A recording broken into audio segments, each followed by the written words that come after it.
Au nom du Père et du Fils et du Saint-Esprit. Amen. Demandons à l'Esprit Saint de nous éclairer et de nous illuminer à la compréhension de la parole et surtout à la garder. La parole de Dieu en ce 11 septembre, extrait de l'évangile de Luc chapitre 6, versets 43 à 49. En ce temps-là, Jésus disait à ses disciples, « Un bon arbre ne donne pas de fruits pourris. Jamais non plus un arbre qui pourrit ne donne de bons fruits. Chaque arbre, en effet, se reconnaît à son fruit. On ne cueille pas des figues sur des épines. On ne vendange pas non plus du raisin sur des ronces. L'homme bon tire le bien du trésor de son cœur qui est bon. Et l'homme mauvais tire le mal de son cœur qui est mauvais. Car ce que dit la bouche, c'est ce qui déborde du cœur.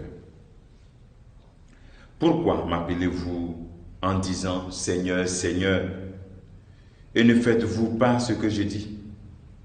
Quiconque vient à moi, écoute mes paroles et les met en pratique, je vais vous montrer à qui il ressemble. Il ressemble à celui qui construit une maison. Il a creusé très profond. Il a posé les fondations sur le roc. Quand est venue l'inondation, le torrent s'est précipité sur la maison, mais elle n'a pas pu s'ébranler, parce qu'elle était bien construite. Mais celui qui a écouté et n'a pas mis en pratique ressemble à celui qui a construit sa maison à même le sol, sans fondation. Le torrent s'est précipité sur elle, et aussitôt, elle s'est effondrée. La destruction de cette maison a été complète. Acclamons la parole de Dieu. Louange à toi, Seigneur Jésus. Pourquoi m'appelez-vous Seigneur, Seigneur, et vous ne faites pas ce que je dis? Voici la parole que nous devons nous poser en ce jour. Pourquoi nous appelons Jésus Seigneur, Seigneur, et ne faisons pas ce qu'il dit? Et puis pour nous aider à comprendre cela, il donne l'image de l'arbre. Un arbre pourri ne donne pas de fruits. Un arbre bon ne peut pas donner de fruits pourris. Donc il doit y avoir une certaine cohérence dans ce que nous disons et ce que nous vivons. Le Seigneur nous appelle vraiment en ce jour à la cohérence. À la cohérence pour construire la maison de notre vie sur le roc de sa parole. Il nous donne d'autres exemples encore pour nous montrer que quand nous ne sommes pas dans cette cohérence et que nous présentons l'image d'être des arbres bons, au fond, nous ne prenons pas de fruits.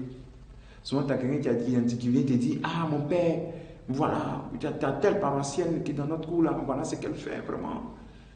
Pourtant, elle donne l'impression d'être un arbre bon.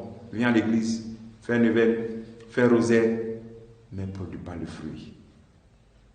Quand tu es ici, tu es en train de construire ta maison sans fondation.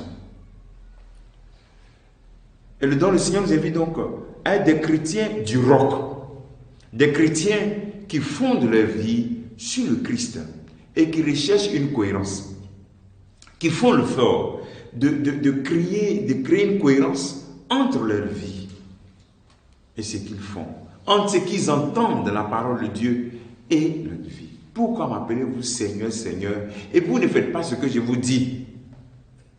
Nous tous en disant, oh Seigneur, prends pitié, oh Seigneur, écoute-moi. Mais quand Dieu nous dit les choses, on ne veut pas faire. On dit, c'est plus fort que moi. Donc le Seigneur t'appelle aujourd'hui à retenir ce mot-là, la cohérence de vie, pour que ta vie soit solide. Pour que notre vie soit solide, pour que quand il y a des épreuves, quand il y a des tentations, nous serons debout, il faut rechercher cette valeur spirituelle qui est la cohérence. La cohérence, c'est faire confiance en Dieu, parce que c'est sur lui que nous voulons fonder notre vie. Et savoir que c'est à lui qu'appartient le temps. Quand on fait confiance en Dieu, on ne calcule pas le temps. On ne dit pas c'est quand. On dit, je suis là. Qu'il m'arrive selon ta parole. Demandons au Seigneur cette grâce. Retire-toi et pose-toi cette question. Est-ce que je suis un chrétien cohérent? Est-ce que je cherche la cohérence?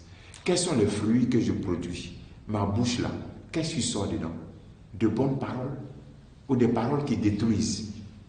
Est-ce que ma bouche fait sortir des paroles d'espérance, des paroles qui donnent vie? Demandons cette grâce au Seigneur au cours de cette journée, qui nous bénisse tous au nom du Père et du Fils et du Saint-Esprit. Amen.